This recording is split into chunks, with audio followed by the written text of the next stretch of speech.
So last time I could not able to join. Sorry, it was on a short notice. I just realized that the reminder for tutorial session given just one day before. Right, right. So yeah, so now I'm a bit more active on checking my emails. Mhm. No But worries. I do watch the do watch the YouTube video Okay, which you okay. uploaded. So, Mhm. yes. Okay, thank you. And the tutorials will be on Friday, every Friday actually. Ah, okay, The, great. the, Thanks for that. the Mhm. date is not going to change, Ah, only sure. the Okay, days. okay, sure. Okay, so there are few questions for assignment 3, right? So you guys have submitted assignment 2 already. Yes. So I mean, you are able to solve every questions or not? Um, well, more or less, yeah. Until assignment two, things were okay. It's on Quantum Hall, and what you have discussed in the last tutorial also it helped. So yes. Mhm. Okay.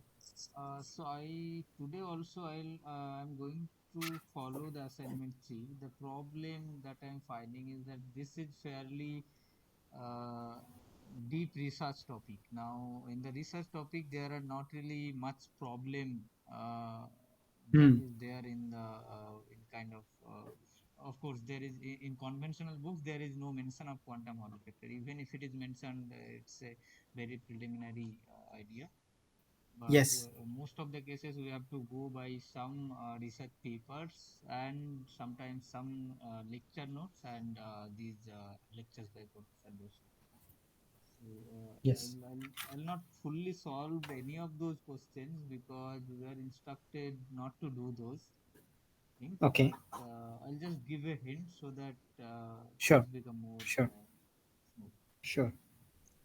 Okay, so the first question for assignment 3 is we need to find a commutation relation between velocity Vx and Vy in presence of magnetic field. Mm-hmm. So we have a 2D electron gas. Yes. So let's say this in the xy plane, this is confined. This is x and y. These are electron gas is there, and then we apply magnetic field along the z direction, b parallel to z cap b. Now we need to find the commutation relation between velocity of x component velocity and y component of velocity. Remember that the velocity is not going to simply, let's say I have a 2D Hamiltonian in absence of magnetic field is like, let's take the case of free electron gas, which is h square kx square plus ky square by 2m. So if you do this, velocity is simply given by the 1 by h bar, or let's say x del epsilon del kx. This is called band velocity. So for free electron gas, this turns out to be h bar kx by 2m, and similarly Vy h bar ky by 2m. Right? And if you take this Vx commutator with Vy, which will be Vx Vy minus Vy Vx. This is simply h bar by 2m. I am taking common, and kx ky minus ky kx, and this will simply be 0 because kx and ky just commutes with each other, right? Or simple relations was, I mean, uncertainty relation, or let's say not uncertainty, but this commutation relation was xpx was I h bar. So uh, xkx will be simply I, but x with y or px with py, all other things are 0. So this is definitely 0 if we take in absence of magnetic field. But as I told before that in presence of magnetic field, in presence of magnetic field, So just one small question. sure, sure. When you when you write like kx, Mhm. essentially you are writing, so that's the crystal momentum. Right. So when I think of so if I think it in terms of like operator, should I imagine like momentum operator divided by m, or like what should be the operator for p k ky or kx? Okay, so uh, whenever so these writings are really sloppy. In fact, this sloppiness you will find in almost all books and that thing. So I'm not justifying it, but that's what it is. So whenever okay. we talk about quantum mechanics, all things are actually operators, right? Yeah, Starting from yes. the Hamiltonian and velocity. Mm-hmm. So if I go deeper Yes, into it, I should have written Hamiltonian is a operator. It's a p cap square by 2m, right? That's the free energy, free electron Hamiltonian.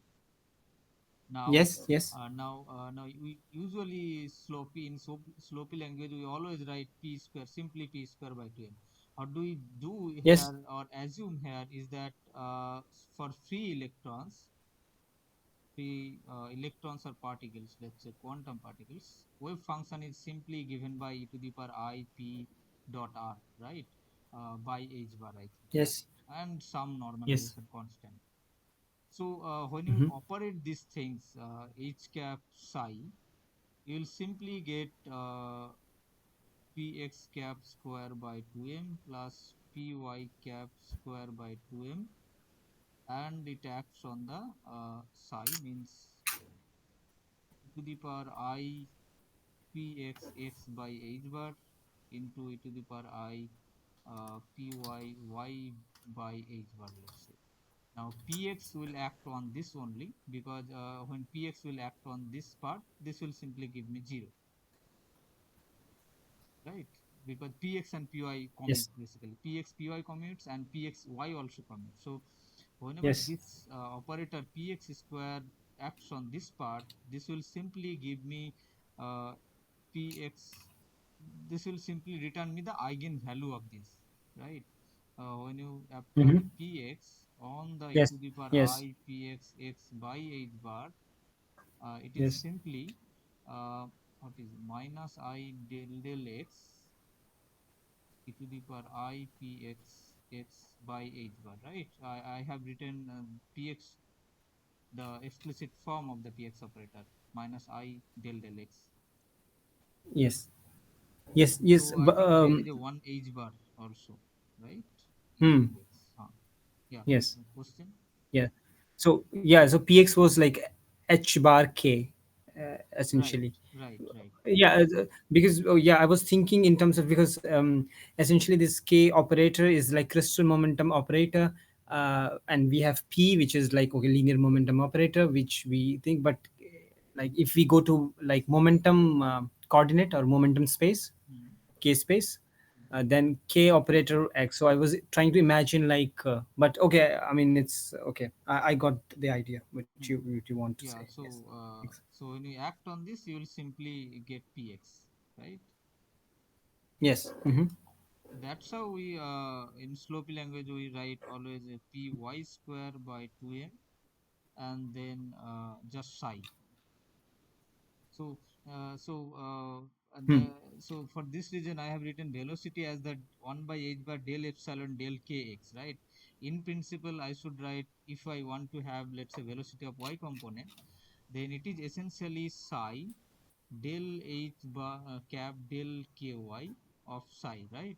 This is the, Yes. okay, so there will be Yes. one h bar, but yeah. Yeah. So, and so how do I do it? Psi 1 by h bar and del ky, and h psi is simply epsilon of psi, right?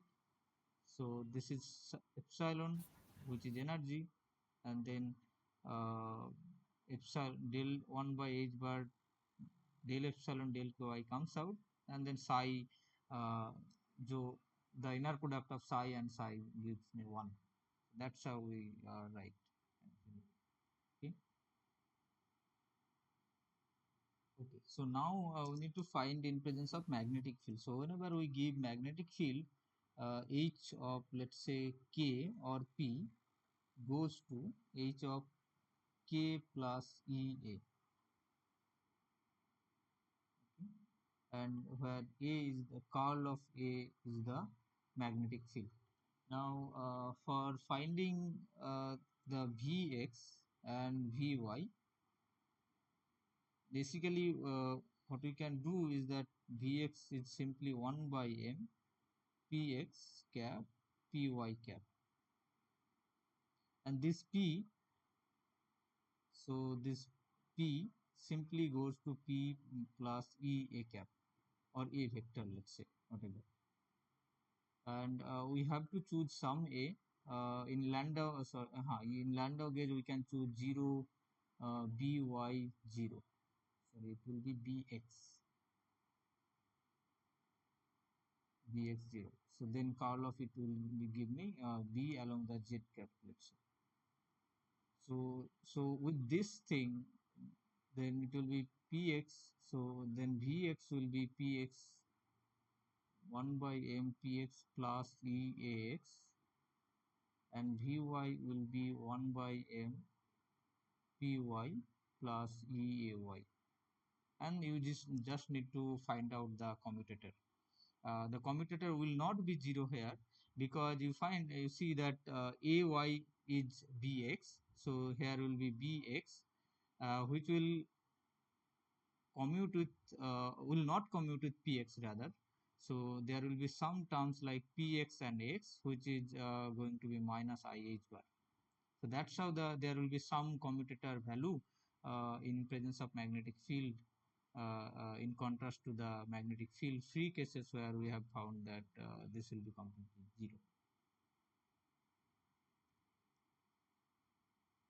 Okay. So is that understood? Hello? Yes, yes, yes, sir. Perfect. Okay.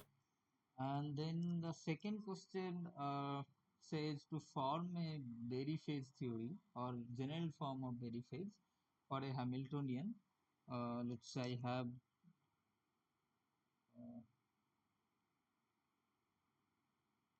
I have a Hamiltonian which generally depends on the parameter lambda, and lambda varies slowly on time.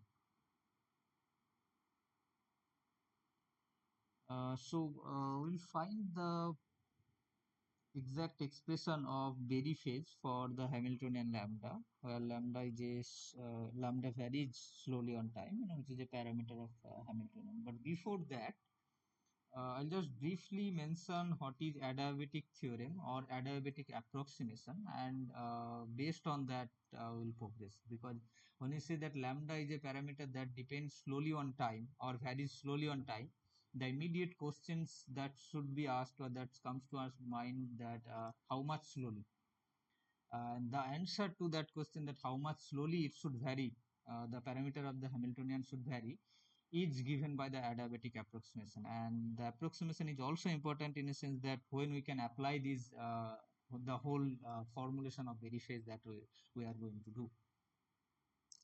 Okay, so uh,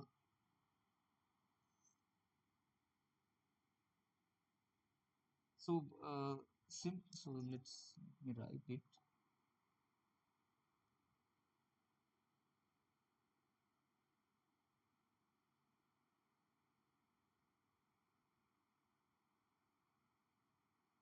The adiabatic process. Uh,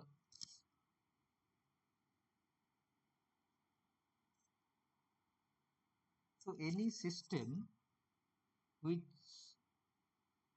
changes, or the internal parameter of the system, if it is changes very slowly than the internal time scale of the system, we can call this transformation or the changes to be adiabatic. So let me give you an example through which it will be, I think, more clear. So let's first start with the classical example. I have a box. Uh, let's say I have a box, and here I have some pendulum from a fixed place. Now I have started the simple harmonic motion of this pendulum, and then moving this box to another place, let's say. So simple harmonic motion is going on. So uh, SHM is going on, and meanwhile I am moving the box.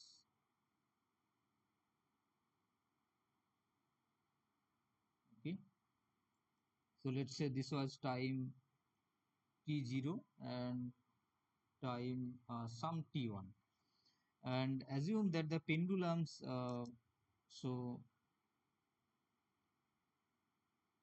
time period is simply t, which is for classical cases we have 2 pi root over L by g. Well, L is the length of this pendulum and g is the gravitational constant. So, uh, so this is the intrinsic time scale of this pendulum. So this is intrinsic time scale,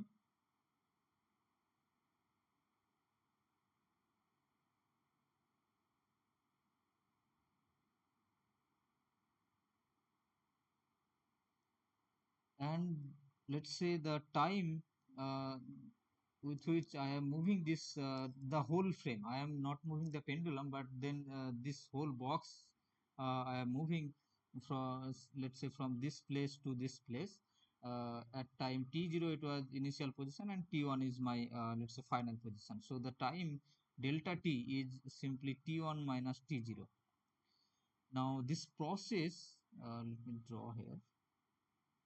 Let's say this is the position and this was the previous position in the first case, and this is the second case. Okay, so adiabatic theorem says that if delta t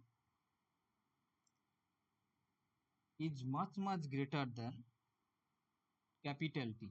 So what this means is that I am moving this the whole frame pendulum along with the box extremely slowly compared to the time scale of the pendulum, which is the time period in our case. If this is the case, then it says that the state of the pendulum is not going to change. How do you mean by the state of the pendulum?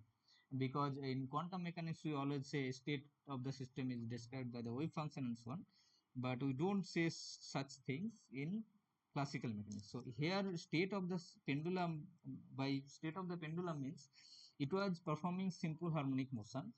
So if I move the box very slowly, this is the condition for very slow, then when I say state of the system remains same, what do you mean by that is that that pendulum is going to perform simple harmonic motion itself. It is not going to have some chaos or some random motion of the system.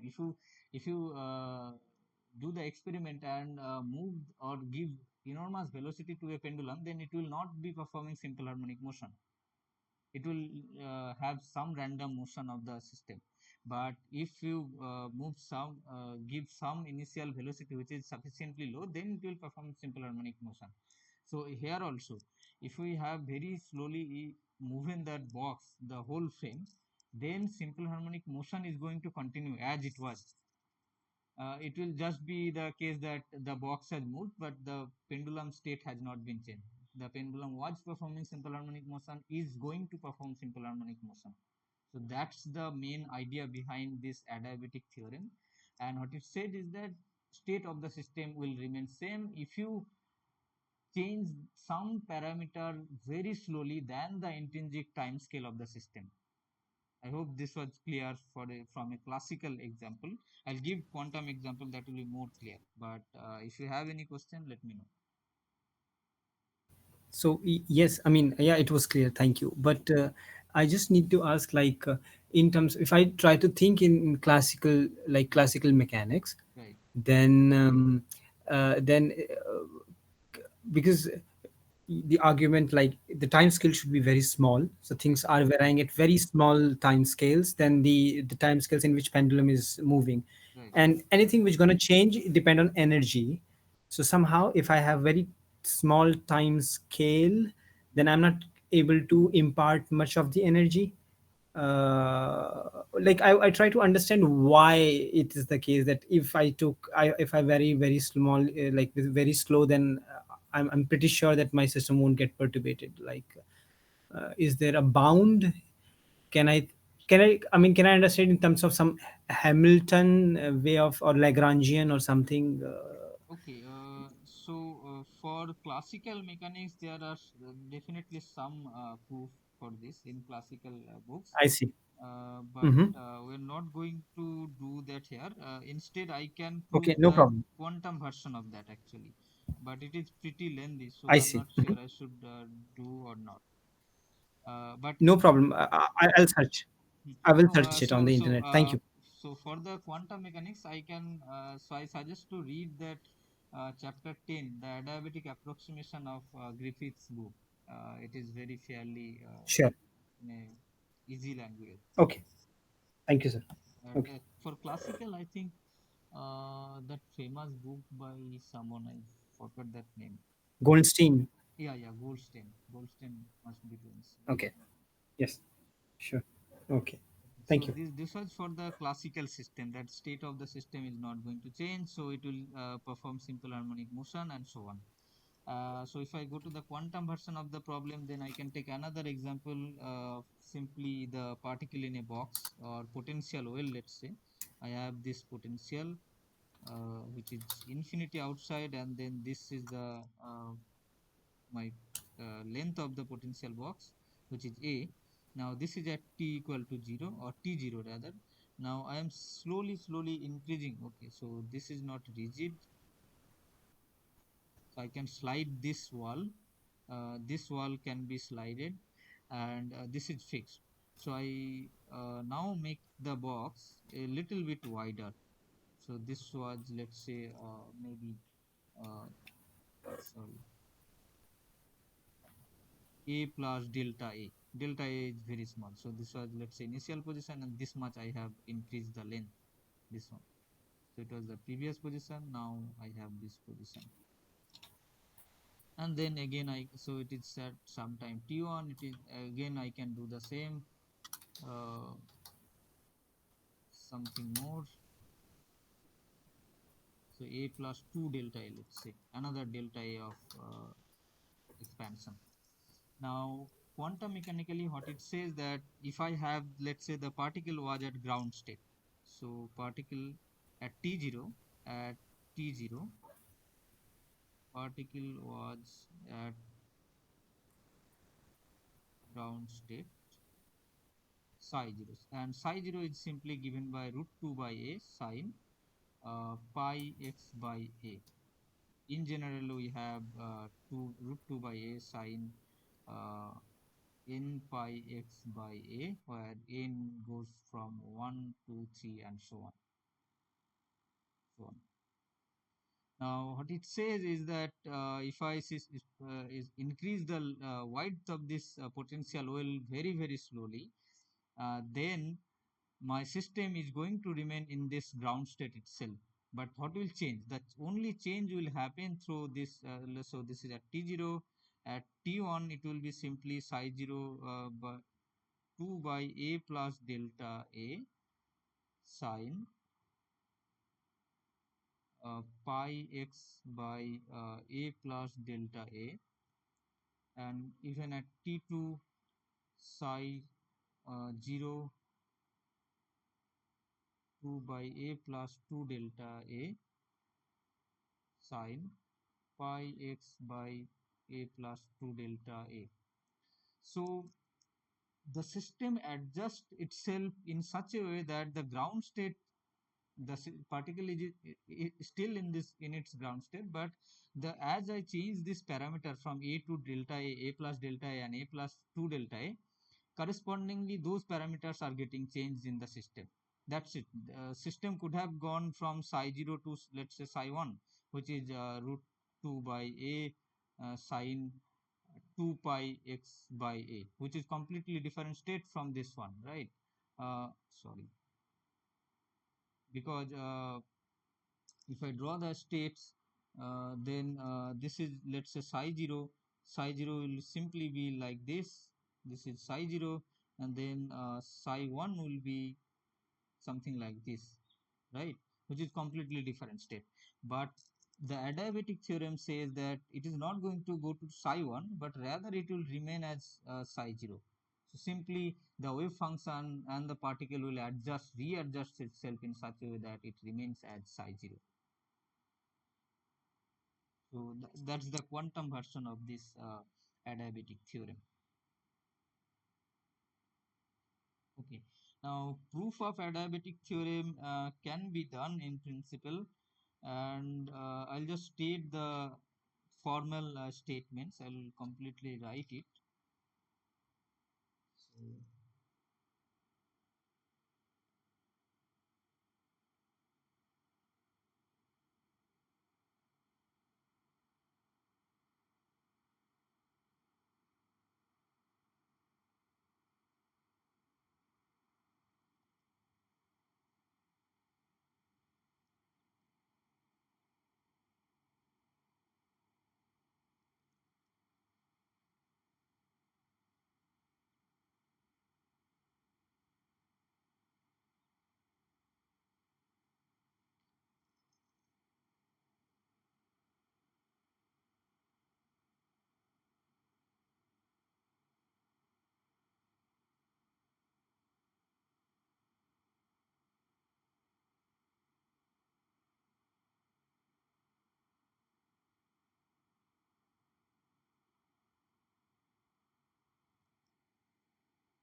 okay. So this is the conventional statement. I have done nothing new, written nothing new till now. Which says that if the Hamiltonian is independent of time, then a particle starts, let's say, a particle starts out in the nth eigenstate and and it will remain in the nth eigenstate. Simply, it will simply pick a phase factor which is given by this, right? So this is simply what I have known so far, that I have a state psi 0 which is at t equal to 0. What will be the state at t without any perturbation, or let's say without anything? It will simply pick that phase minus I epsilon, which is energy t by h bar, right? That's how it is, and we call it dynamical phase. Things will be clear a little bit because we are going to introduce some geometric phase. This is called dynamical, and there will be another new phase, geometric dynamical phase. So what it says that if you do not part of the system, if you prepare a state at psi 0 at time t0, it is just going at time t after some time, it is just going to be psi 0, which was the state at time 0, and then it picks up the dynamical phase of e to the power minus I epsilon t by h bar. Now comes the now comes the question that if I part of the system very slowly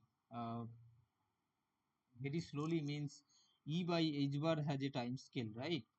So very slowly play a role here. The time scale, intrinsic time scale, let's say time intrinsic int is of the order of epsilon by h bar. So this is the intrinsic time scale of the system.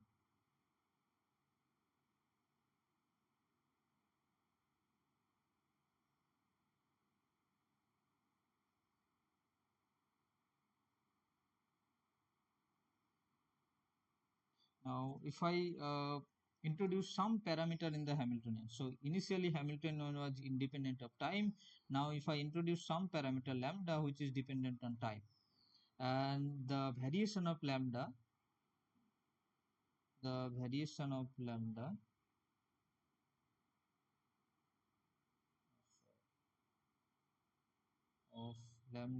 t with time is very slow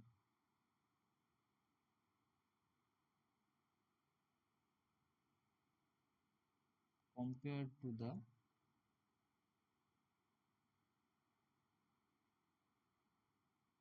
time scale of t intrinsic, this one. So if that is the case, then adiabatic theorem says that the state psi n t at time t is simply going to be e to the power I theta, or let me call it gamma. Theta is something we denote gamma of t, and then I minus I epsilon n t by h bar, and the initial state psi n of sorry, psi n of t. Okay, so both are becoming psi. So let me call it phi then.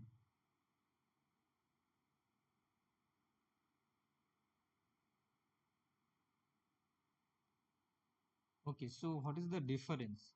So in simple case of dynamical evolution without any perturbation, it was the state which are going to be like this: psi t 0 e to the power minus I epsilon t by h bar. Now, if I introduce a variable lambda t, I'll talk about the variable which are the plausible variables for our solid state system or any other system. Okay, but if I introduce a variable lambda t which varies very slowly with respect to the intrinsic time scale of this epsilon by h bar, then the state at time t is going to be phi t, which is e to the power I gamma t, and e to the power I minus of okay, epsilon n t by h bar and psi n t.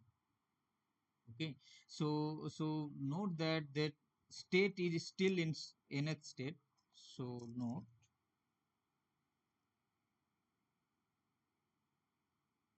state is still in nth eigenstate, or rather we can say system.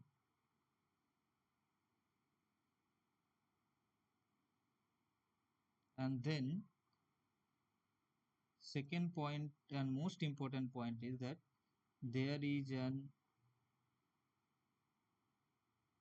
additional phase factor of e to the power I gamma nt, or rather if I talk about phase then I should only say gamma nt, right? Because we take this as a phase factor, gamma nt uh, in new state phi nt, let's say. So this is the most important point, and I'm writing what is gamma nt. So gamma nt is simply given by iota 0 to t, then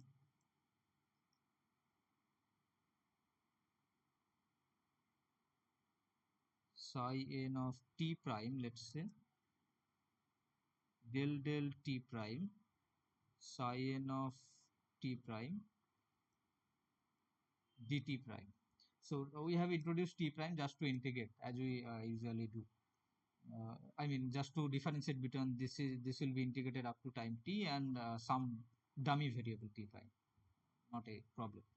So this we call geometric phase. Geometric phase. So the conventional phase, this was dynamical, and this the new phase that we are going to acquire whenever we have some parameter that is slowly varying in the Hamiltonian. We are going to get an extra phase without change, without any change in the system. I mean, system was in nth eigenstate, is still in nth eigenstate, just it picked up an extra phase. Okay, so that's the kind of statement which I have wrote, but there is I mean, I think 1 to 2 page of calculation will give you this without much trouble. Okay. Okay, and this is called generalized Berry phase or simply Berry phase. I'll tell you why it is called Berry phase and so on. But Berry phase. So up to this point, things are clear, right? Yes, sir.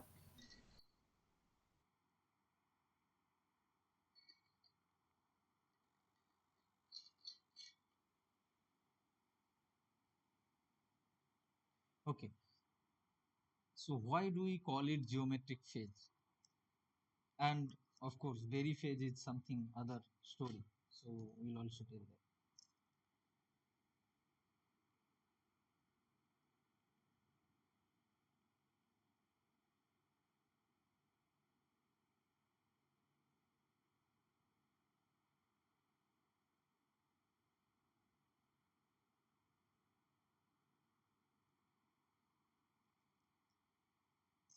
Okay, so our crux of the story is that phi n of t is simply e to the power I gamma n of t into e to the power minus I epsilon t by h bar and then psi n of t.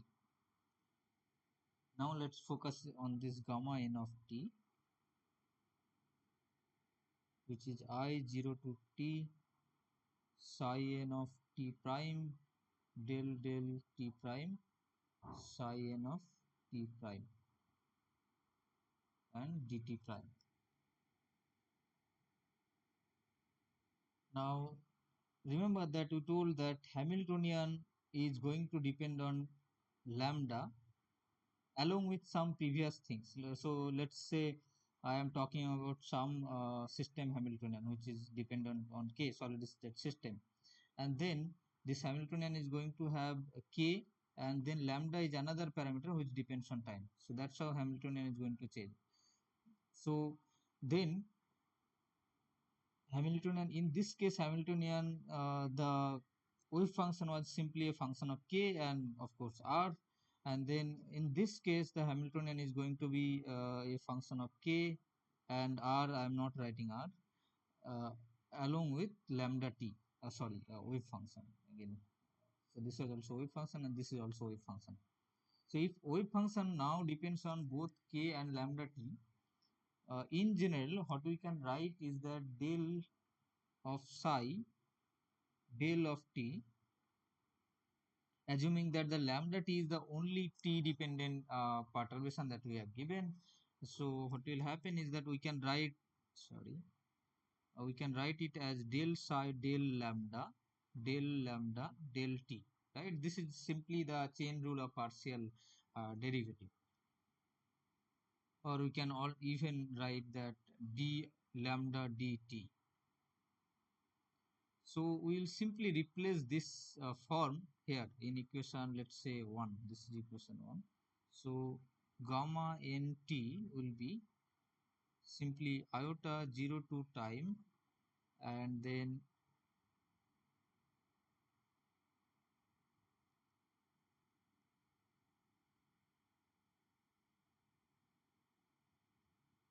psi. So this was simply psi n, and then I'm replacing del t prime of psi n t prime as del psi del lambda into d lambda prime, sorry, d lambda. So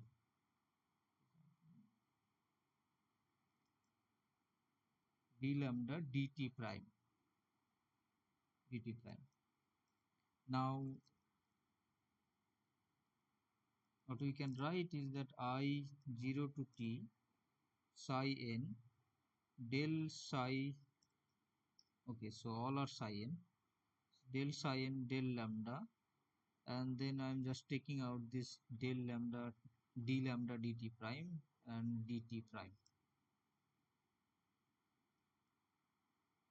and this will immediately translate into 0 to let's say, so I am writing the limits later, but let me write here psi n del psi n del lambda, and then simply d lambda, right? So this t prime and this t prime cancels, I mean it doesn't cancel, but we can write like that. So it was initial position.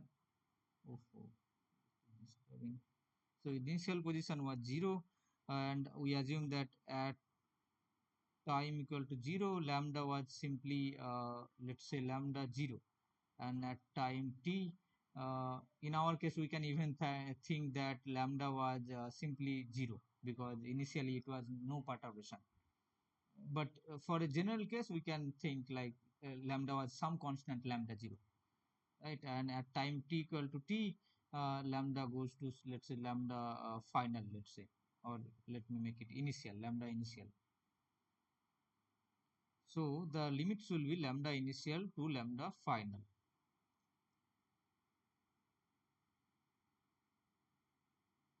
Okay.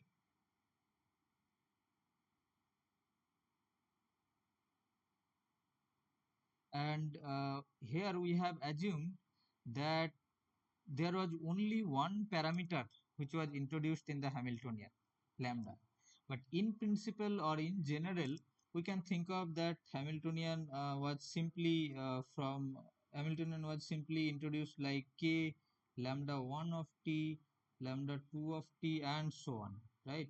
So what I'm doing is simply generalizing things. Here we dealt with only one lambda, which is one perturbation or one parameter being changed, but we can in general introduce many parameters to be changed.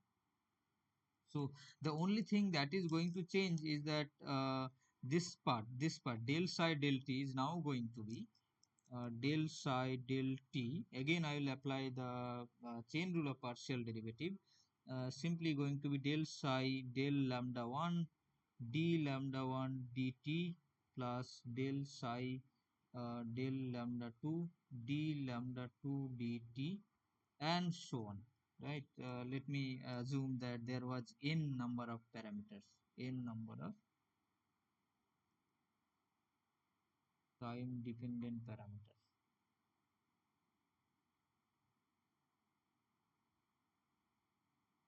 So in finally it will be del psi del lambda n d lambda n dt. So if you replace this big psi del psi del t here, or let's say the initial equation, it is disturbing so much. Okay, so this part basically in equation 1, then what we will get is that we'll simply get gamma n of t equal to iota lambda initial to lambda final. Okay, so before that we can write this expression as gradient of lambda psi n dot d lambda vector t. So what we have done here is that we have formed or assumed a lambda space or vector in the lambda space. So we are essentially forming a vector. These are mathematical ideas that we are forming a vector which is composed of lambda 1, lambda 2, lambda 3, and so on, lambda n. So in this vector space I am taking the derivative or the gradient with respect to lambda of psi n, and then dot with d lambda dt. So if you take this vector out, then you will essentially get this expression easily, right? Because this first term is going to be gradient of lambda 1 and lambda 1 cap, let's say, psi n, and then dot with d lambda 1 dt, because lambda here is lambda 1 lambda 1 cap plus lambda, and so on. So finally we'll get psi n grad of lambda. So this gradient is in lambda space. So gradient in lambda space. So what we have usually accustomed is the real space gradient and the k space gradient in the solid state system, let's say. But here in the lambda space, lambda is some general parameter. For solid state system, we will see that it is essentially the crystal momentum. But this concept is very general, and also today in today's class itself, we will also apply or assume that lambda is something different for our quantum Hall system. Okay, so gradient of lambda of psi n, and simply this is dot with d lambda. Okay, so this is the general expression of geometric phase that we get. Okay, now so far we are simply saying that we had some lambda I started from here. Let's say this is the lambda space, and it some goes on at some lambda final. This was at t equal to, let's say, 0 or simply 0, t equal to t or tf, whatever. So yeah. Now if I, let's say, close this path, so I started at lambda I initial at t equal to 0, and move again, come back to the same position at t equal to, let's say, time t or simply tf, whatever if you want to, lambda f. So this is a cyclic motion. So we started from here and we reached there. Then the very phase expression simply going to be lambda n t I, simply this is a cyclic motion. This represents psi n grad of lambda psi n, and simply d of lambda, right?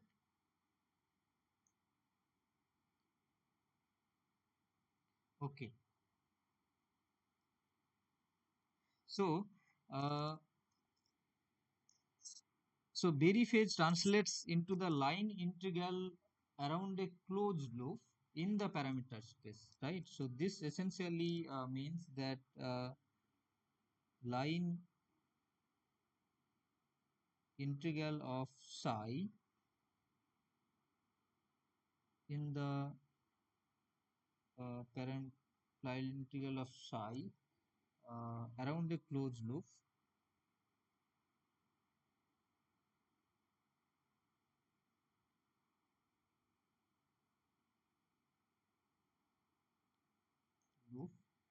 in parameter space lambda.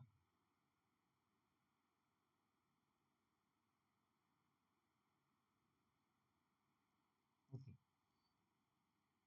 and in general it doesn't vanish. So our conventional understanding says that or might say that if I start from the this position and then come back to this position, it might be zero. But in solid state system, at least, and in fact many other system actually, later on we got to know that it doesn't generally vanish, and this is called the Berry phase. Okay, and why do we call it some? So I'll be switching between the Berry phase and the geometric phase. Okay, so geometric phase, so let me tell you the difference or the similarity. So okay, so before that let me tell that why we call it geometric phase. So we started from this expression with the assumption, or let's say this can be proved but I have not proved. But the point was key, if there are some parameter in the Hamiltonian which is very slowly changed, then our state simply acquires an extra phase gamma nt. And primarily from the first expression, this one, the impression was that the gamma nt essentially depends on the time, right? Explicitly depends on the time because this is a time integration and so on.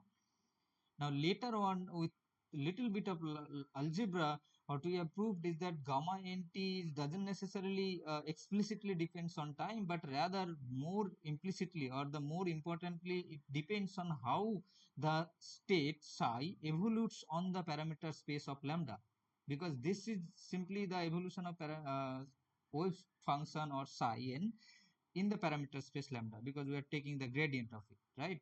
So, and for a closed cycle like this is a simply line integral. So essentially again the same point is that it depends on the geometry of the path of lambda. So how I started, so initially I had some lambda space or lambda values of the for the Hamiltonian lambda I, and then it goes on to lambda f after some time t.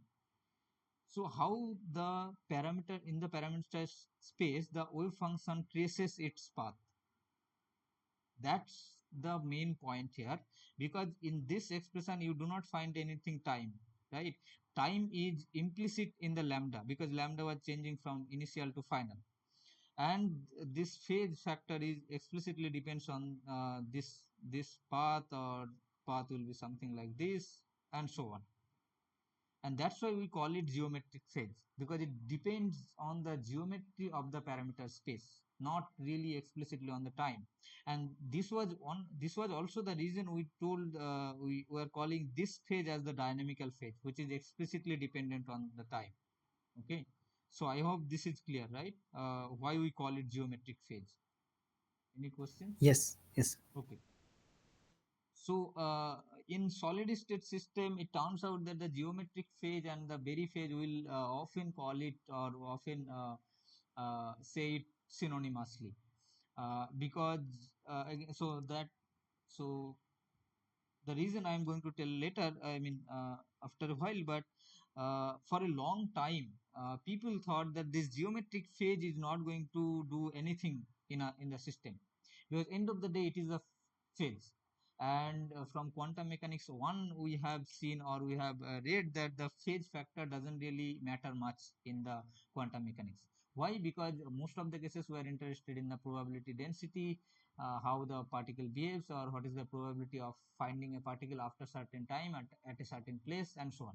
And those probability density, or let's say probability, whatever we call it, let's say this is probability density,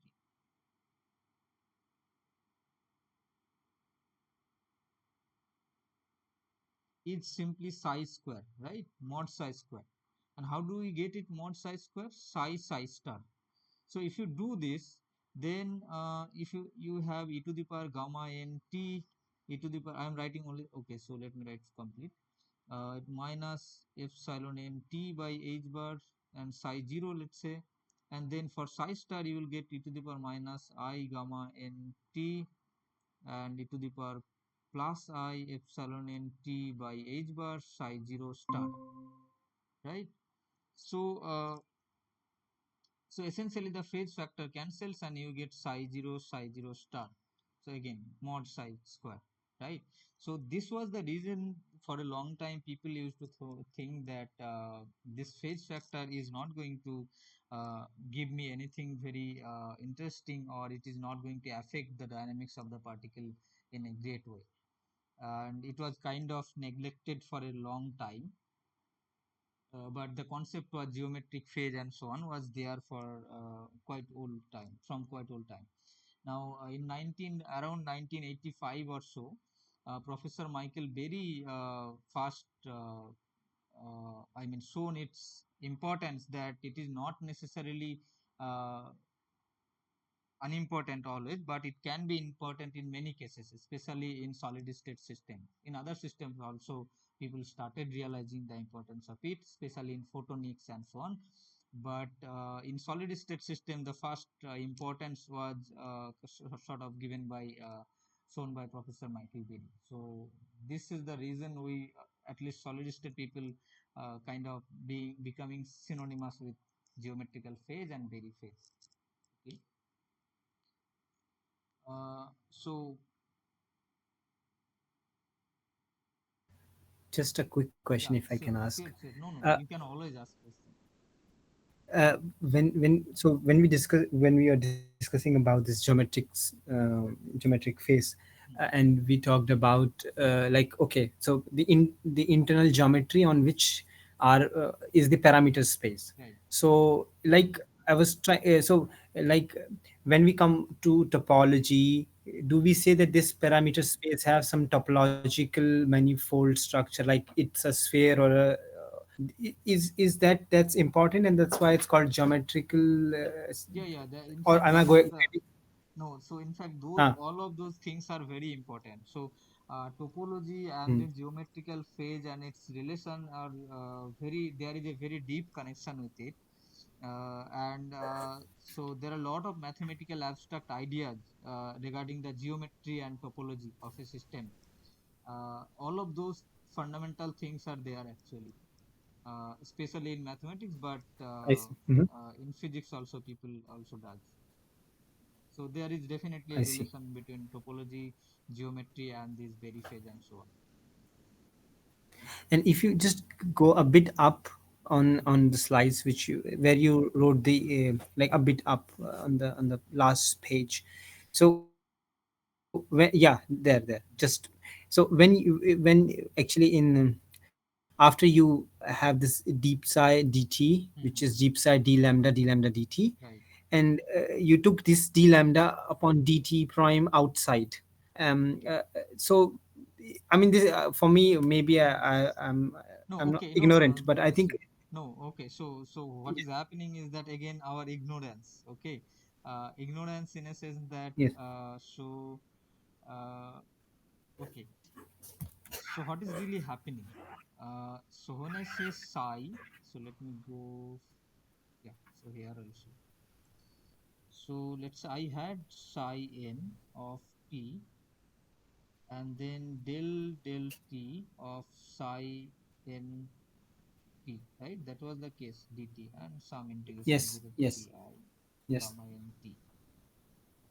Okay, so what we are saying is essentially psi n t has some initial factor, let's say this is normalization constant n, and some e to the power factor, let's say some free particle and some spin or part. So this is the spin or part. yes, So what do we mean by spin or part? For a free electron gas, we simply write wave function as e to the power I k dot r, right? And some normalization. yes, So we usually do box normalization root over v over some volume v. But the point is, yes, if you take some non-trivial system, a realistic system, let's say some metals or some other things, maybe graphene itself is a big example. Then you have component wave function, right? So the wave function is not simply the e to the power I k dot r part. So in solid state system, what we talk about is that block wave function, right? So block wave function. So this is, let's say, block wave function. So have you read about block wave function? yes, Okay. So block wave function says that psi r plus r is simply e to the power I k dot r. This is the free particle kind of part, and then un of r. Okay, so this is just my psi r. Okay, psi r. So for a periodic solid, let's say I have some periodic arrangement of atoms or ions, and then I am trying to find the wave function of the electrons of these associated with these ions. These are electrons and these are ions. Now, if the solid state system is periodic, let's say with a length a, then my wave function is going to so block prove that the general case. In general, the wave function should look like this. One is this e to the power I k dot r part, which is kind of free particle, which is extended in the system throughout the system, because we know that free particle is extended, right? And then another one is periodic. So this UNR has a periodicity of lattice constant. So un of r plus a. Okay, so this is called block wave function. So in general we can we all sometimes say that the whole psi r is the block wave function, but this part is the pure block wave function. Okay, block wave function. Now this block wave function is not a single component quantity. What do I mean is that if I write psi, let's say this is kate, it has some in the matrix formulation it has some component, let's say some again I am simply writing a1 b1 c1 etc, right? No, now that is the point when I write so when we have this kind of matrix which we represented by kate, and then it's so the bra will be simply like this: a star, a1 star, b1 star, c1 star, right? So when I think of these things, then what I am doing is that 0 to t psi n of t, and then del t. So what do we mean by del t of psi n t? So del t of psi n t. Uh, yes. So we are not writing this this term, but ideally this should be there. So complete expression is like this: del t is in between, sandwich between this bra and this kit. Okay. So what do we mean by this is Ah, that huh, so yeah, so del by del t is an operator rather right, than right, I mean, exactly. yeah, okay, great, okay. So then you will have, let's say again, if I go by this psi in t, let's, or in general, let me be general. Psi n t is simply this one. So there are some del t of some normalization constant, some e to the power ik dot r, and then some spinor part, which have this matrix kind of structure. Then we simply write e to the power ik dot r del t of, again I'll write so I ideally should write this because it's, for spinner we write this as kit, right? So what will happen? So then we are writing del t as, let's say del lambda of chi, and then d lambda dt. Now if I sandwich here this here, so again, so these terms are there, n e to the power I k dot r. So I'll again assume that these are independent of lambda. Then what I'll do is that del lambda of within this term, so n e to the power I k dot r pi d lambda dt, right? So then it will be again del psi del t. It is again actually a kate and d lambda dt. Sorry, this will be d lambda. Huh. So when I do this here, I'll replace this one, that del lambda of psi n t, and then d lambda dt prime here, dt prime. So this is the inner product simply 0 to t psi del lambda again psi, and then d lambda remains there, dt cancels out kind of, right? So that's, so you have to think of that spinor structures, that's the trick. But d lambda dt is not spinor, right? D lambda is some parameter for solid state system. We'll see that it is simply k, crystal momentum. So it is not spinor, but the spinor structure hidden here chi. Now it is clear, right? Okay, yes, yes, Okay, so we are there. We are there. So last we talked about that. Huh. So people believe that the probability density doesn't depend on the phase. So there is no much importance needs to be given to this phase factor. But let me yes. say that. So, Huh. Any question? just Yeah. yeah, I mean, in the last discussion when we said, okay, so spinner is a trick to see that, okay, there Right. is a wave function part Right. Huh. which depend on spin, and since No, no, okay, no. Okay, so okay. So but okay. So just let me clarify. this chi Yes. doesn't necessarily depend on spin. I mean, again, if you really think about those Mm-hmm. things, any solid state system have some spins, right? Because electron intrinsically have some spins, and we are talking about electronic systems. Yes. So those spins are there. Yes. But when I say spinner simply says that it has a matrix structure which Mm. is not one component. Let me clarify more. How Okay. do I clarify? So, for a free electron Hamiltonian, this is when I say this, even for free electron, you can say that you have a spinor structure of the system. So, when I write p square by 2m, it is simply some operator, right? Yes. Now we can say that sigma 0 is there. Sigma 0 is nothing but the Pauli matrix or unity matrix. This is the Okay. identity matrix. I can say that. Okay. Now, whenever I have this kind of sigma 0, my matrix structure, the matrix form of this Hamiltonian is going to be p square by 2m 0 0 Yes. p cap square by Yes. 2m. Yes. The point is that there is no point of doing this for a free electron gas at least, because again you will find the eigenvalues. So let's say eigenvalues of h cap psi. So you operate psi is simply the e to the power I k dot I. Plane waves. You'll simply get plane Yes. waves p square by 2n, and both the Yes. eigenvalues will be same. But this is not true Yes. for all the cases. Remember, the important point is for free electron we have a distribution like this, right? Like this.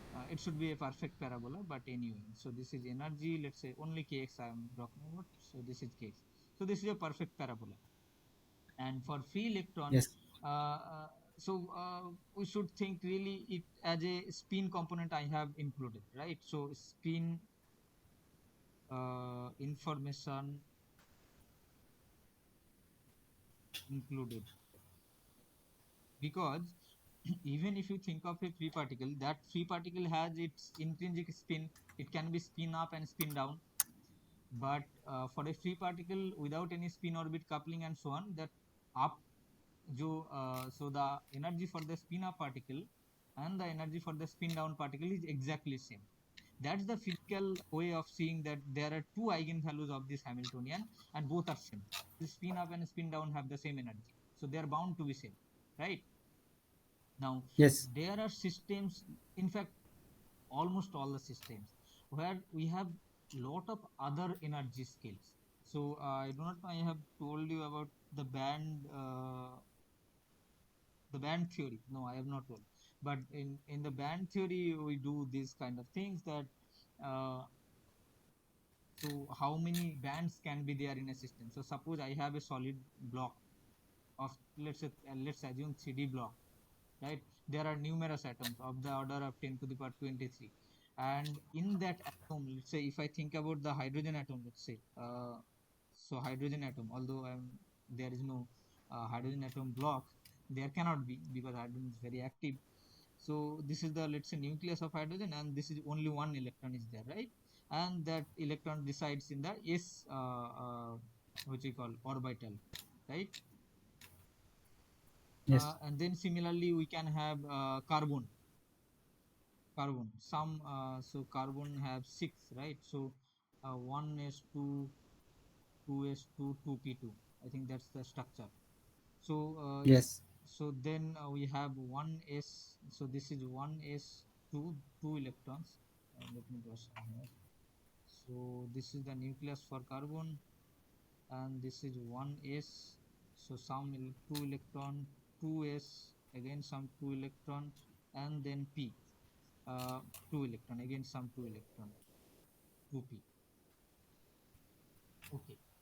Now when I say electronic states, that means, what does that mean is that electrons have a one stay, electron can stay one, say 1s, 2s and 2p, right? So that's how when I think about those energy levels in a isolated system. So I have a carbon atom, isolated carbon atom. What are the energy states? I have some 1s state, let's say this is for spin up, spin down, both can be there, because Pauli exclusion principle says up cannot be there, right? So again, so this is let's say 1s, this is let's say 2s, again up down, and again 2p states, up down. So this is the energy spectrum of an isolated atoms, isolated carbon atom, right? Now this is completely discrete. So what we have seen in the Landau level, right? In the in presence of magnetic field, the free electron Landau level becomes completely discrete. So free electron have this kind of energy spectrum where as you increase k, the energy parabolically increases, right? That's the free electron. But whenever you apply Mm-hmm. magnetic field along the z direction, parallel to z, you get the spectrum completely independent of k. So this is the energy, and this is for the n equal to 1 level, 2 level, 3 level, 4 level. So this is complete discretization of the energy for a free electron gas in presence of sufficiently high magnetic field perpendicular to the system. Similarly, here we can think of like this, that for isolated atom, these are my energy levels 1s, 2s, and 2p. But when you form a solid state system, how do you form a solid state? A solid state system contains a lot of atoms. Uh, Arranged in particular way. Uh, there are a lot of arrangement possibilities. There are I think 12 or some number 14 Bravais lattice structure and so on. All of those things are there. But uh, if we talk simply about, let's say, graphene made of only carbon. So these are carbon atoms at the corners, and it goes on, right? This solid state system are not made of a single carbon atom. So there, and it goes on like this. Okay, so then what really happens? So, and there are particular bond structure and so on. I'm not going into the details. These are double bonds, and alternative double bonds are there basically.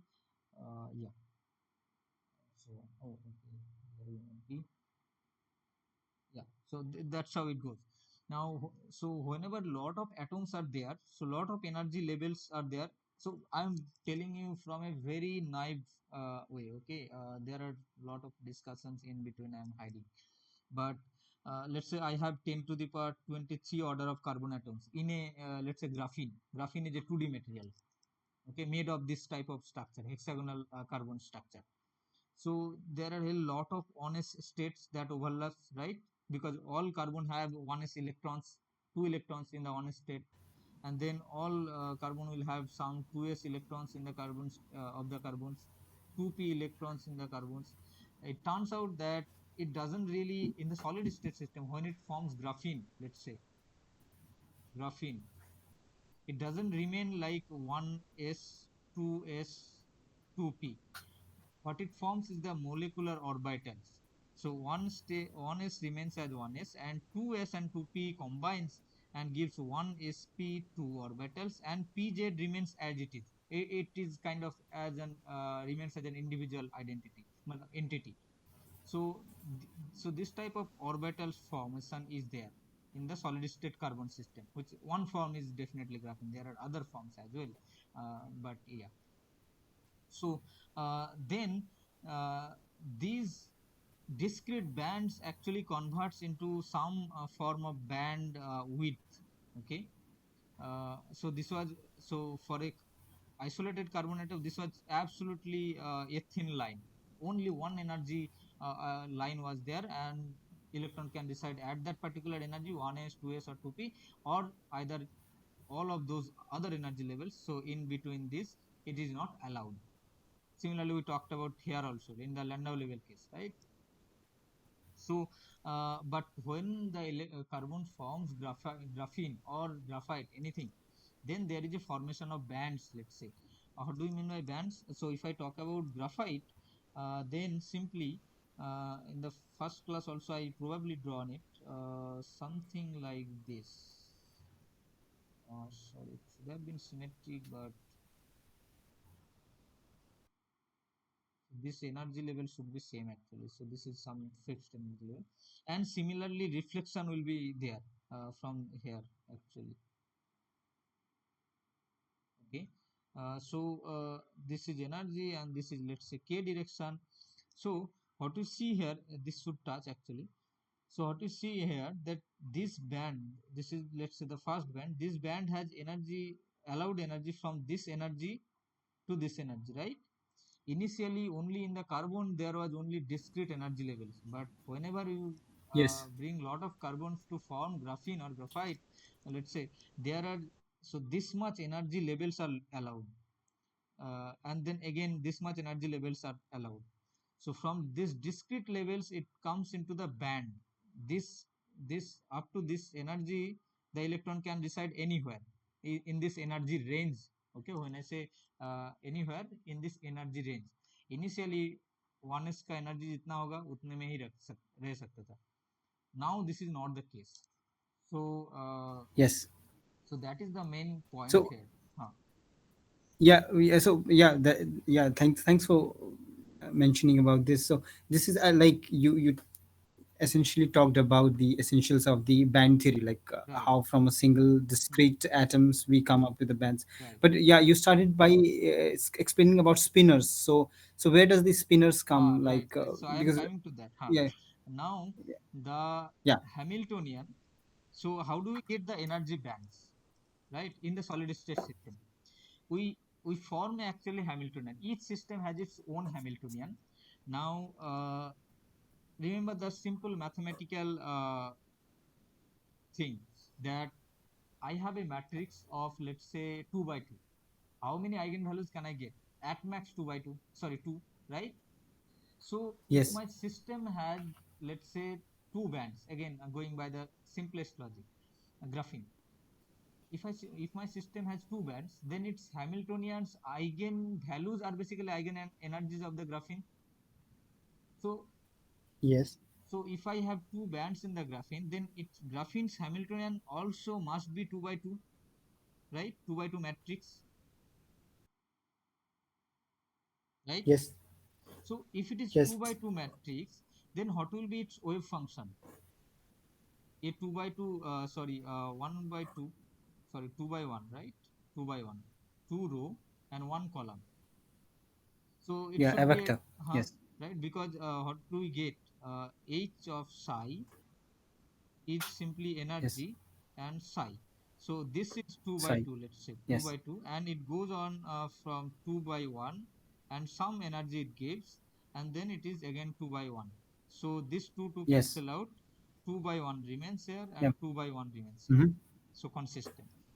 Yes, So that's how, when we say that if it is, I mean, the system has more than one bands, let's say, then it is always a spinor structure is there in the wave function. It is not simply psi given by some normalization constant, some simple I dot kr and so on, right? yes, So I hope this is clear. In fact, when we talk about free electrons, in fact, one should always talk about spinor itself, because uh, there are spin up and spin down state of a free electron. It can be spin up, it can be spin down. So its Hamiltonian will also should be 2 by 2, so that two eigenenergies comes out. But it turns out that eigenenergies are same. So why always do 2 by 2 calculation, right? If the energy are same, wave functions also become same, then there is no point of doing 2 by 2 calculation always. It becomes always tough to do. So then we always say yes. I mean, most of the cases say that this is simply by p square by 2m. But in principle, it is sigma 0. Okay. Ah, I see, So I this see. Hamiltonian actually is written, if I want to be more clear, then this is p square by 2m, 0, 0, p square by 2m. And so Hamiltonian you have to write in some basis, right? So this is spin up basis, Yes, this is spin down basis. So this term represents for the spin up, and this term represents for the spin down. So this is how it is. And I'll give one more example, or let's say classical analog of it. We have all solved the eigenmodes of, let's say, again, so I think this is interesting in example. So when I do one single pendulum, I do nothing, right? I just solve this mx dot equal to something minus mgx probably, right? And get some yes, energy and time period and so on.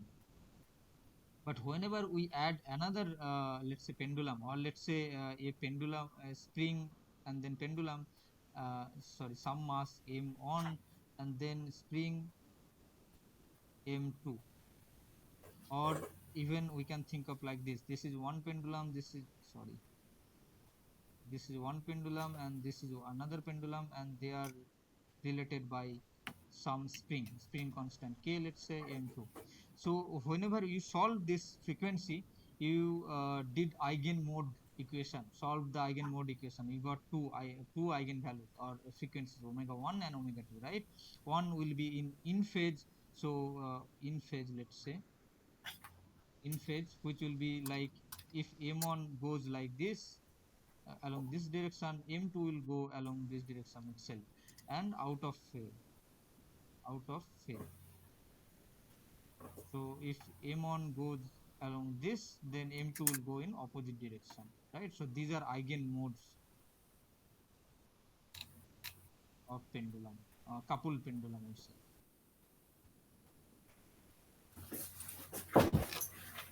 right? So whenever you have a system like this, you have to you have this kind of spin or structure, where you have solved this again, v, what do we call it, vx equal to omega x, this kind of thing, right? X was again some two rows, one column structure. This I think you will remember. Yes. Okay, so that was the origin of spin or structure. It has nothing to do with spin. I mean, spin is already there intrinsically for electrons, but unless I talk about the spins, spinor generally means that it is more than one component wave function. So when I say one component, if I have simply e to the power I k dot r and some constant and so on. Whenever I have this matrix kind of structure, then we say if it is two components are there, then two component spinor, two component spinor. Okay. So, I mean, bottom line is more like that it's a way of reducing writing. If we know that the energy of the system is constant for all of the possibilities, then we just write it as one entity, which is spinor. But it have components Right, which right. exist. Right, Yeah. So, like tensors, we reduce the notations right, right. in the simple sense. Yeah. Okay. Yes. Hmm. Thank you. Yes. Okay. Okay, so you are So this was understood. Yes. we are about to show that phase also can matter in systems, right? People Yes. thought it will Hmm. not matter, but the only let's have a simple thought kind of experiment. I have some system which emits beam of electrons, let's say, or any beam of quantum particles, and how do I draw it? So from this beam of So particles are emitted, just to make hmm, sure, we have session until 8, yes, yes, or yeah. Okay, great. Okay, yeah, okay, please go on. Yes. so we have beam of particles, and we have split it in two ways. Let's say this is the one, so this is path one, let's say, and this is path two, and okay, so let me draw it well. So source,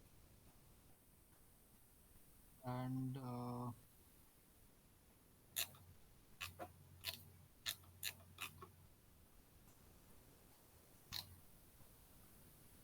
so here I have some potential, let's say,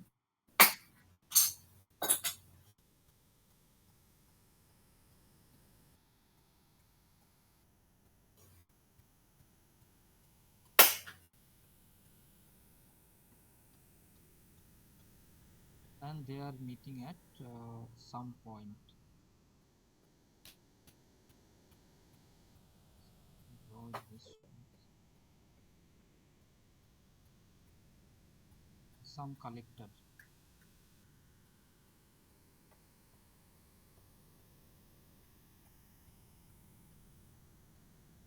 Okay, so So I have a beam source, electron beam, let's say, and this is screen, and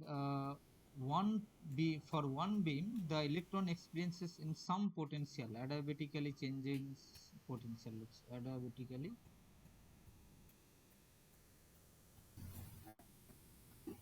potential, adiabatically changing potential, and this particle, so this path is completely free. It starts from here and directly reach there.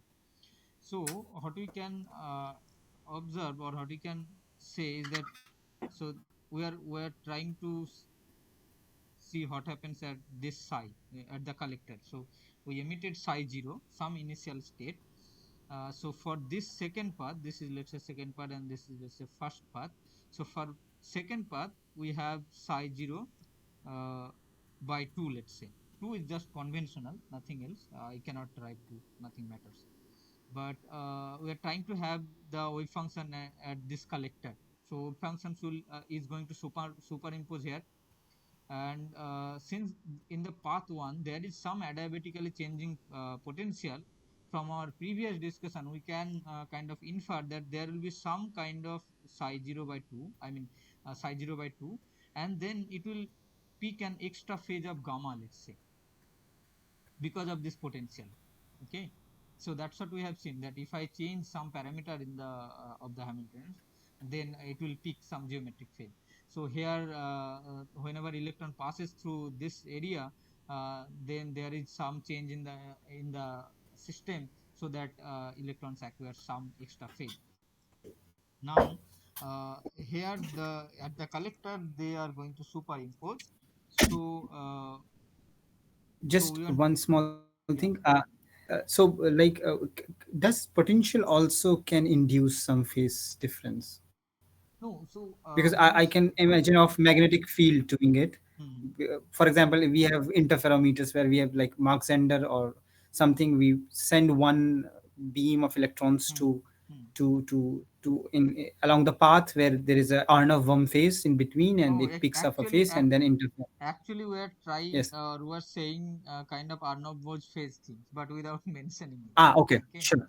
Yeah, so okay, sure, okay, yeah, so okay. I then got it. if Okay, I thanks. just calculate the psi square probability density at the collector place, then it is simply psi square, which is 1 by 4 psi 0 of let's say plus psi 0 e to the power I gamma, and then psi 0 star plus psi 0 star e to the power minus I gamma. So if I calculate it, it will be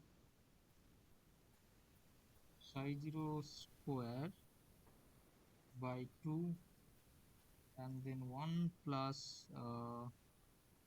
e to the power I gamma plus e to the power minus I gamma.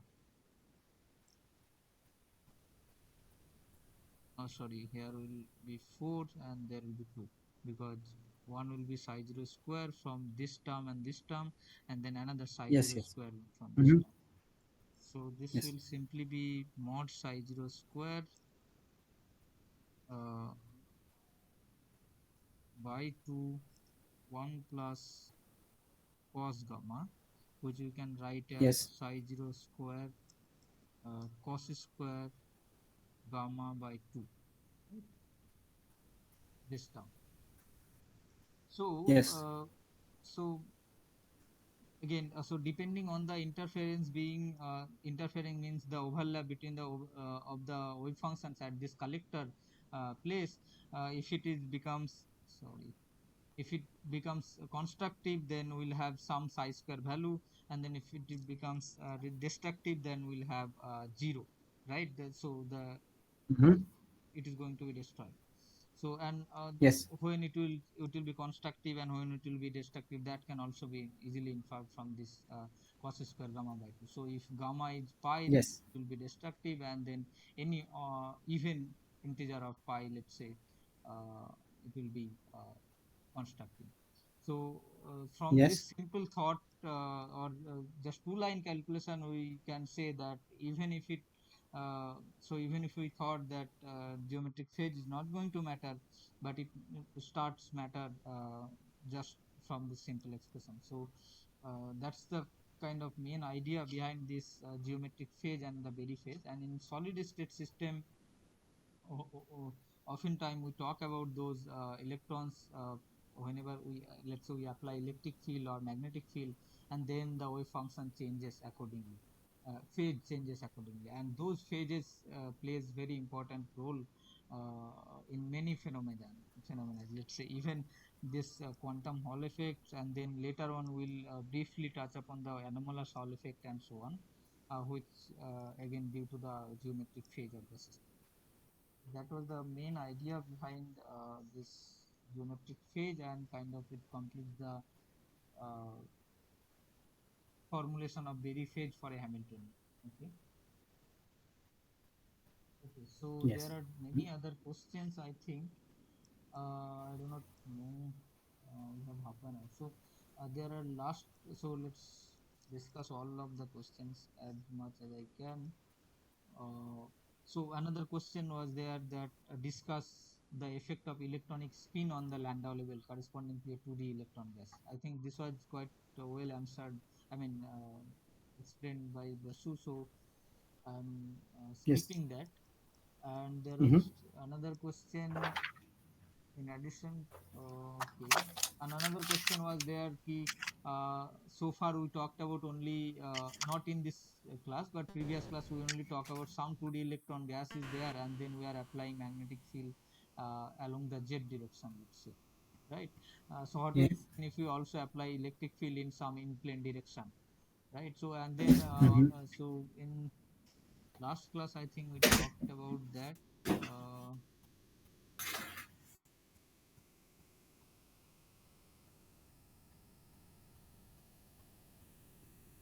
Yeah, so effect of electric field Mm. on the Landau level. So what we will see Yes. is that from this flat Landau levels of n equal to 0, 1, 2, we will have some dispersion along ky depending on the choice of put gauge, sorry, direction of field that we apply.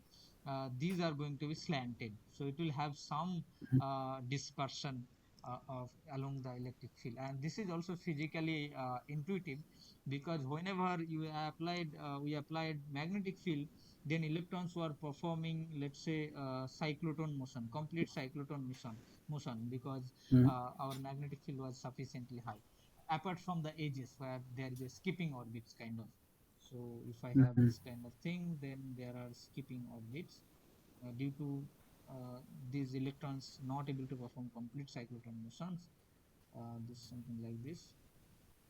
But whenever we apply electric field, then electric field essentially gives some velocity because it gives force, this force, and it is not really going to have this kind of right, this kind of motion. So what does the magnetic field do is that it creates a perfect circular motion. But what electric field does is that it gives a lateral or longitudinal velocity in the opposite direction Mm. to the electric field. So this velocity is kind of getting reflected in the this structure, that we have some dispersion. Again, another physical intention is that when we had this perfect flat Landau levels, there was no velocity, because del epsilon del ky was perfectly zero, because there was no variation with respect to ky. But electric field gives rise to some velocity of the electrons, so it will have some non-zero velocity, and this is given by this simply this slope of this energy lines, discrete energy lines with respect to ky, right? Another interesting Yes. uh, kind of analogy we can say is that let's say I apply magnetic field along this direction. Yeah. So yeah. So magnetic field along this direction and electric field along this direction. And this is another direction. So whenever we magnetic field apply along this direction, then the electrons are going to perform cyclotron motion perpendicular to that plane, right? Perpendicular to the plane of the magnetic field, Yes. direction of the magnetic field. Yes. Now, whenever we have Yes. electric field applied along this direction, then if you solve simple free particle or the free particle Maxwell equation of motion or force equation, then you will see that there is a patch motion, spring type motion, where magnetic field tries to rotate in the perpendicular plane. So this is one plane, let's say perpendicular to magnetic field, but then electric field does something different. It wants to move the particle. So there is kind of a velocity along the magnetic field, and this is also getting reflected in this. This is another way of understanding. Okay. Hmm. Okay. Okay, that was the question that you need to find the, write down the Hamiltonian equations of electric and magnetic field, explicitly solve the Schrodinger equation. So I think I did a little bit, but not fully. Yeah, Yes. so yeah, and then there was what is the corresponding wave function. Wave function will also simply be same, but there will be some shift in the center of the wave function for the simple harmonic, not simple harmonic, harmonic oscillator kind of. Then the third question was the robustness of the quantization Hall plate is okay. So I think part A we already discussed. Right. Huh. Uh, I mean, around those lines. So just So I have to think the connect. equation 3, right? The only thing left Yeah. is the Yeah. equation 3. Sorry, question 3. Hmm. Okay, so for this actually we need to know Kubo formula. Mm, that's the easiest way to understand. But I think there was one complete lecture by Professor Boswan Kubo formula. So we know this formulation. Okay, Yes. okay. So that's Yeah. great. Yeah. Uh, Yeah. For the third week, the second lecture was completely on Kubo formula. So we know the relation. mhm, okay. And we also know the Corbino disk geometry, right? Uh, Yes. so this is slightly involved, but there are some few things that Professor Bosu told I have seen.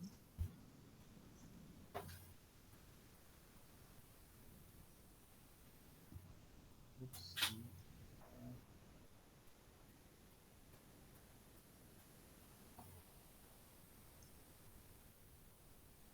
okay, so I'll just briefly mention how to think about this. Okay, not fully Okay. solved.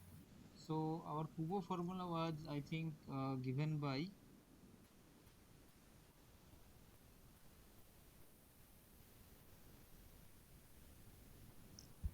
Kubo formula.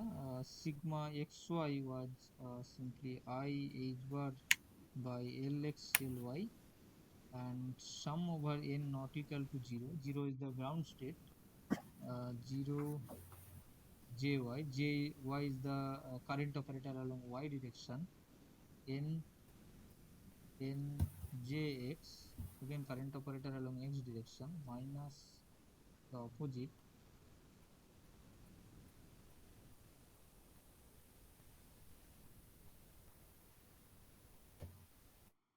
and then the difference between the energy.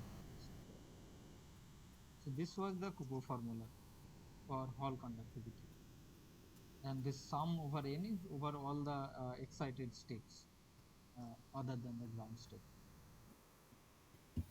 Now we need to formulate, or let's say the Hall conductivity in terms of Berry curvature.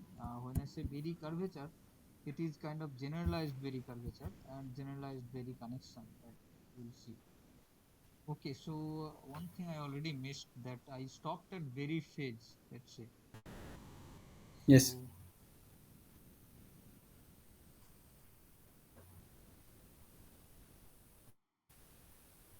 So this part actually, right? So let me tell you that, because that's an important thing.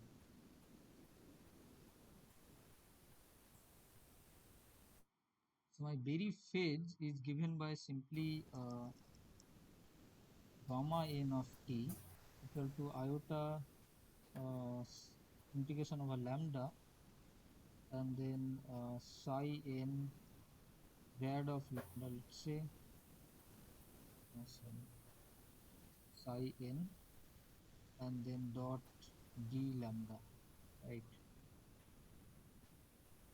Now we are taking a closed loop of lambda parameter space. So what I can do is that or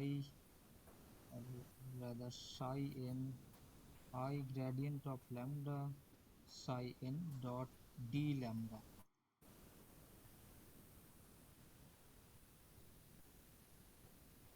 and this is close or similar to the phi b magnetic flux a dot dr, right? R space, and this is also, sorry, given by some surface b dot ds.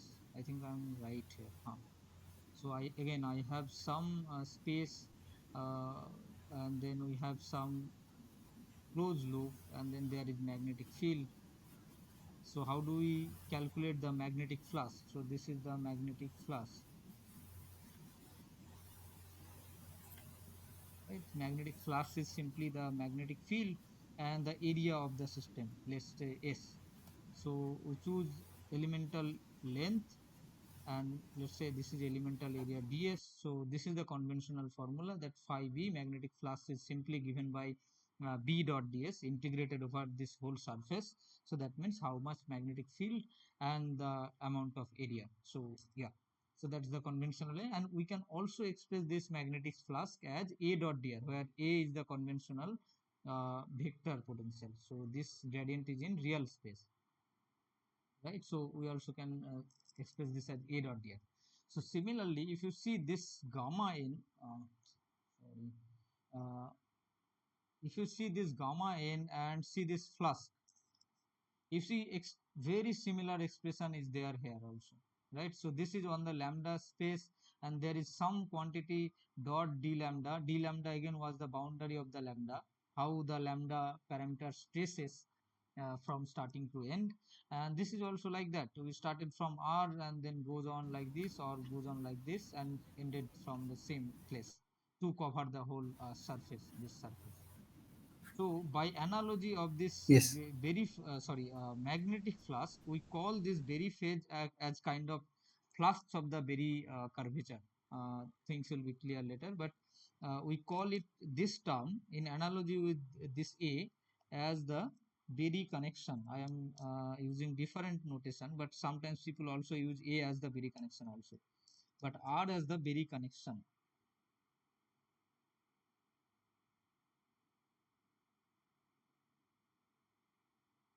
which is given by psi n I grad of lambda and then psi n. And we also have defined another quantity called Berry curvature,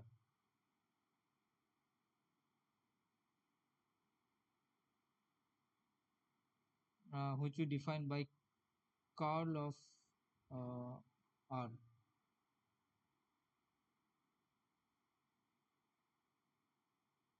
And how do we see this? Because again, so if we see this from here, phi b we can write as S integration over the surface b dot ds, which we can again write as integration over surface curl of A. Here A is this vector potential for the magnetic field dot ds, right? So again, gamma b we can also write as uh, the surface, by analogy, surface on of the lambda space, and then curl of R dot d surface, elemental surface area on the lambda space. So Berry curvature, so this Berry connection corresponds to, or it is analogous to the vector potential in the real space for the magnetic field, and this Berry curvature corresponds to the magnetic field curl of A, curl of R, and curl of A is B, curl of R is omega. So we often say that Berry curvature is uh, so Berry curvature is magnetic field lambda space. For solid state system, we'll always most of the time we'll talk about k space. In fact, most of the time we call it Berry curvature is fictitious magnetic field in the k space, but in general it is the lambda space magnetic field kind of thing. Okay, so that was it, and then let's move to this question. Okay, so this was my Kubo formula, and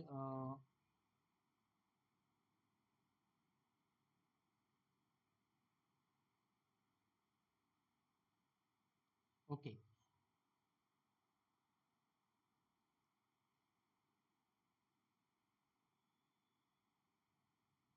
So how do we derive from the Kubo formula the concept of Berry curvature or some topological index associated with the quantum Hall effect is that we consider a geometry kind of thing, I mean Corvino geometry kind of thing, where so initially we are considering some electronic motion is happening in the xy plane. So this was, let's say, along x, this was, let's say, along y.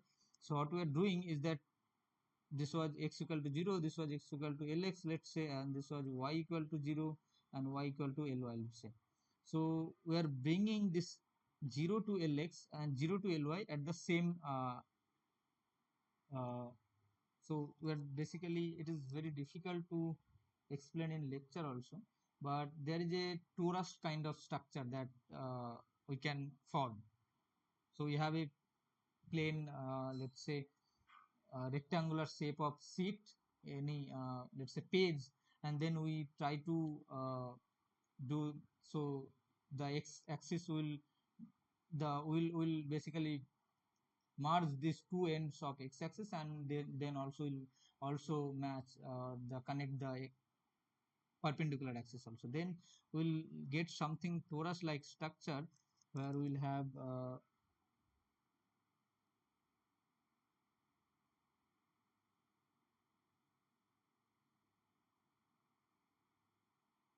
okay, and so some flask is going through, let's say. This is one flask and this is another flask.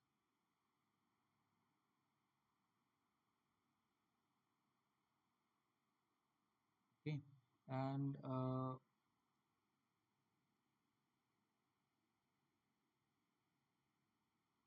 so this is quite difficult to explain in at least online, but let's assume that this is phi y and this is phi x. So phi basically again here the flask along the x direction, x cycles of the torus and y cycles of the torus. So phi x magnetic flask along cycles and y same for the y cycles basically. Okay. And this we have added on top of the extra so which was there already. So which what was there, we are considering always a magnetic field at j bxy, right? So that's our consideration of the vector potential. Let's say this is a, and when we do curl of it we will get b. So this is the Landau gauge. So this amount of a was already there. Now we have added the extra flask of phi x and phi y. So we have added x as phi x by lx, because again phi have a dimension of, let's say, b into area, right? So ax goes as phi x by lx, and ay goes as phi y by ly, plus the which was already there for our initially what we have applied the magnetic field bx. Okay, so Yes. okay, so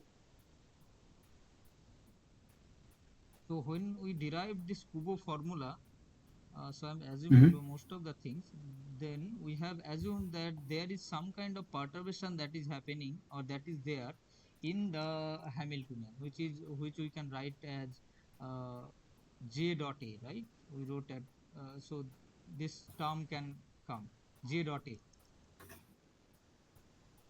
where j is the current density and a is the vector potential. We again, so which Yes. was that h was k plus ea kind of thing, and from this Mm-hmm. expression we was Yes. j dot a was there. So j was simply probably del h del k, something like this. So here we'll have this perturbation term minus summation over I goes to x and y ji and then phi I by li. So this is kind of acting as a perturbation for our system. What I have done is just replace the a as phi I by li. Okay, and yeah, so that's what the extra perturbation that we have given. Initially, it was the magnetic field was already there. That extra perturbation is represented by this phi I by li. Now, to the first order of the perturbation theory, we assume that we are doing non-degenerate states. We are dealing with non-degenerate states. We can say that to the first order, we can have this psi 0 star, sorry, dash is psi 0. So this was the unperturbed state.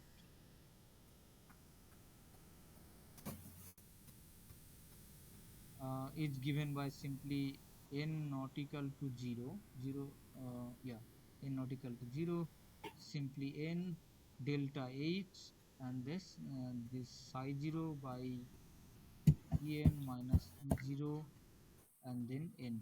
So this is the simple perturbation theory wave function, first order in the perturbation, and considering that the perturbation is in terms of phi I, phi x and phi y. That's what we are changing. So then uh, what we can do is that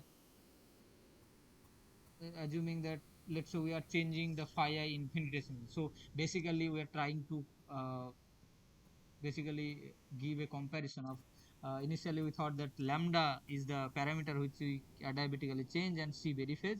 Now here in our case phi I, phi x and phi y we are very slowly changing.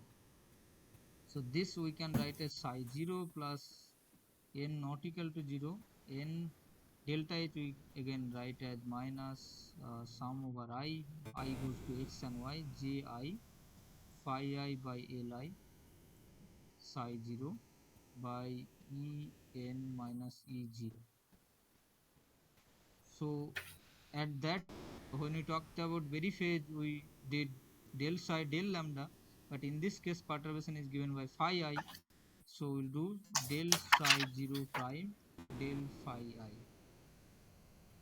This will give me minus 1 by Li, just simple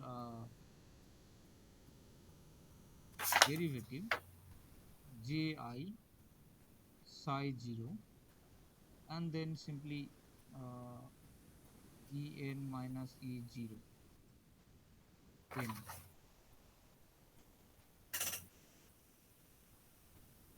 So if I do this and apply this thing psi 0 in this equation, this Kubo formula, let's say equation 2, if we apply this, so what is n here? We will assume that n is this psi prime, okay?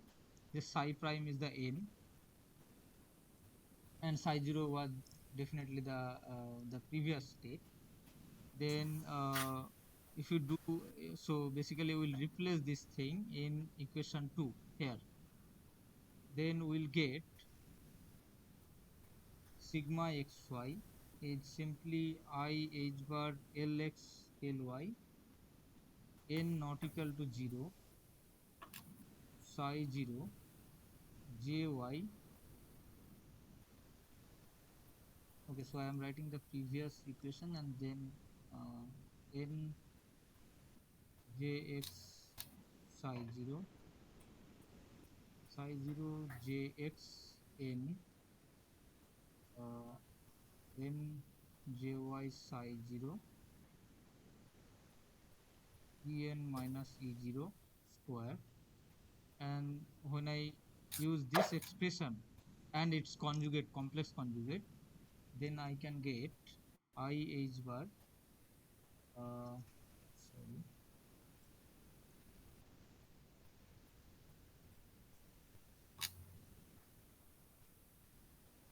del psi 0 del phi y, del psi 0 del phi x minus del psi 0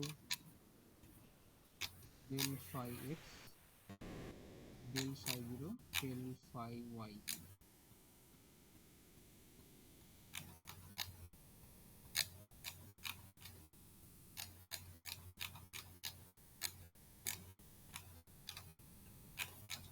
This we will write as del phi y psi 0 del psi 0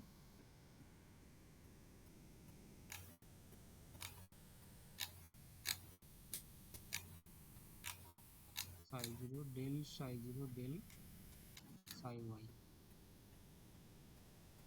And this you can see that we already kind of got this structure of Berry connection, right? Berry connection was simply uh, looking like,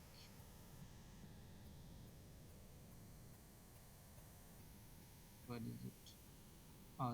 This was kind of Berry connection.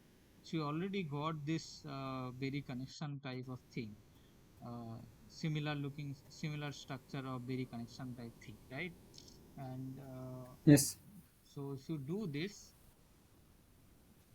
I mean, so here basically we had, so as I told that there can be multiple parameters. Here our parameters are phi y and phi x. So it will be kind of Berry connection. You can represent it as Berry curvature, curl of Berry curvature, because the curl Mm. basically means the derivative, right?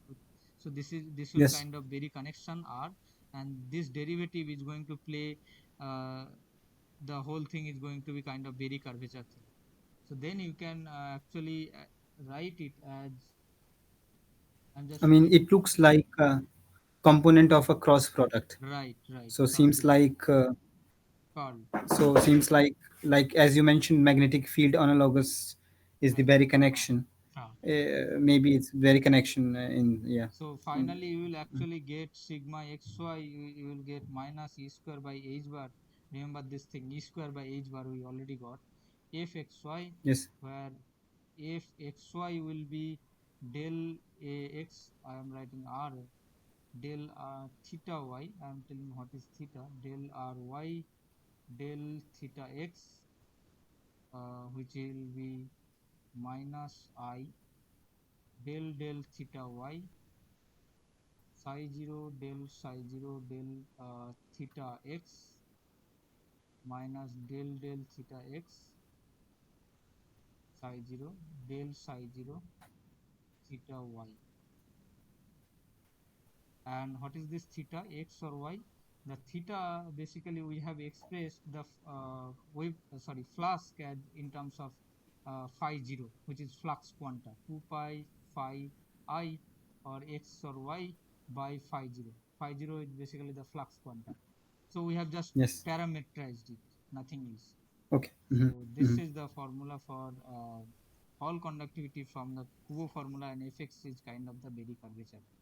Okay. There are quite a few I other see. things, but we can probably stop here. Yes. Sure. May I ask you for Sure, one sure. No, small no, no. thing? You can If always if ask. you if you Ah, can if you can upload this tutorial before the submission date of the assignment, it would be helpful for me. Just because I want to go through it once, just to make sure if I noted everything correctly. Like the submission date is coming Wednesday. right. So if you even do it on the weekend, it's okay. No, so I'll upload. I think last lecture note I have not uploaded, right? But the video was uploaded. Yeah. Okay, Yeah, yeah, yeah. No, so I mean, yeah, I mean, just video is also enough. So just okay, you upload the video, that's it for me at least. okay, Yes. okay. So, okay. So yeah, Thank thanks a you. lot for your time and all the discussions. Yeah, yeah. Then Thank you see you for next joining. week. Yeah, yeah. Sure. Yeah. Okay. Nice evening to you. Bye.